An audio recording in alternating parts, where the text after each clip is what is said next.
भगवत प्राप्ति, अनंत प्राप्ति से मतलब नहीं, सिर्फ एक चीज चाहिए, गोपी प्रेम, माधुर्य भाव बलि। जल्द से जल्द कैसे मिले, उसके लिए प्रैक्टिकल क्या करना है?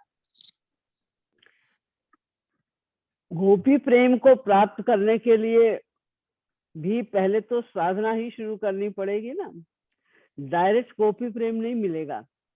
पहले हमें समझना पड़ेगा कि साधना क्या होती है, प्रेम क्या होता है।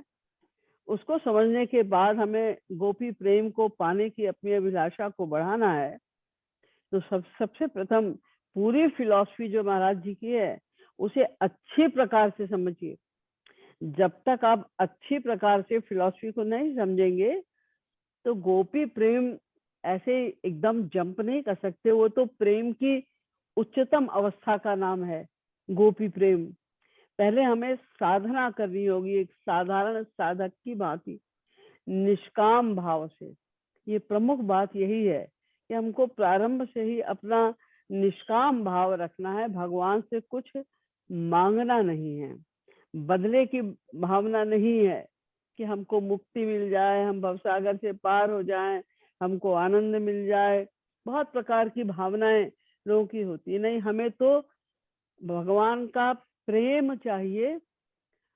और प्रेम भी इसलिए कि हम उनकी सेवा कर सकें, और सेवा इसलिए ताकि हम उनको प्रसन्न कर सकें। ये पहला एम हमें बनाना पड़ेगा। और फिर उसके पश्चात इसी निष्काम प्रेम को बढ़ाने के लिए हमें पहले तो साधना करनी पड़ेगी, क्योंकि इस साधना से मन की शुद्धि होगी। जब मन की शुद्धि होगी तब जाकर ठीक से मन लगेगा। जितनी ज्यादा आप साधना करेंगे उतना आपका जल्दी तेजी से मन लगेगा, यानी रूप ध्यान होगा और रूप ध्यान में इंटेंसिटी आती जाएगी। और उसके बाद आप भाव भक्ति पर जाएंगे।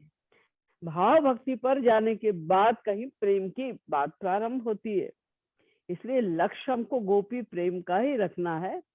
पाना हमको गोपी प्रेम ही है, लेकिन उसके लिए हमें साधना की प्रारंभिक बातों को समझना और प्रारंभ से साधना को अपनी शुरुआत करना, उसकी प्रैक्टिस करना, सारा कुछ साधना पर दारोमदार है।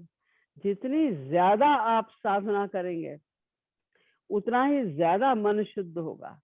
जितना ज्यादा मन शुद्ध होगा उतने ही आंसू आएंगे, और जितने ज्यादा आपके आंसू आएंगे उससे और भी आपकी जो स्थिति है साधना की वो बढ़ती जाएगी। तो पहले हमको भाव भक्ति की चरम सीमा तक पहुंचना है, और उसके बाद में जो हमारा लक्ष्य है वो गुरु कृपा से हमको अपने आप प्राप्त होगा। हमारी निष्कामता, हमारी साधना पर सब कुछ डिपेंड करता है।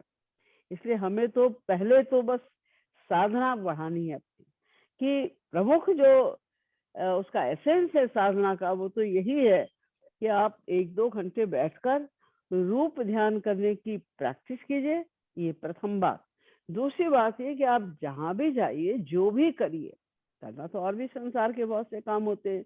काम पर जाना है, खाना पीना खाना है, नहाना धोना है, बहुत प्रकार के फिजिकल और बाहर के काम होते हैं। जो भी आप काम करें, हर समय हरि और गुरु को अपने साथ माने। कभी भी अपने को अकेला ना माने। हमेशा वो मेरे साथ है।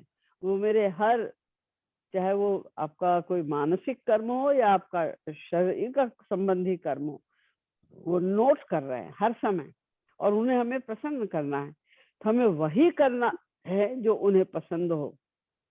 बस ये लक्ष्य लेके हमें अपनी साधना को बढ़ाना।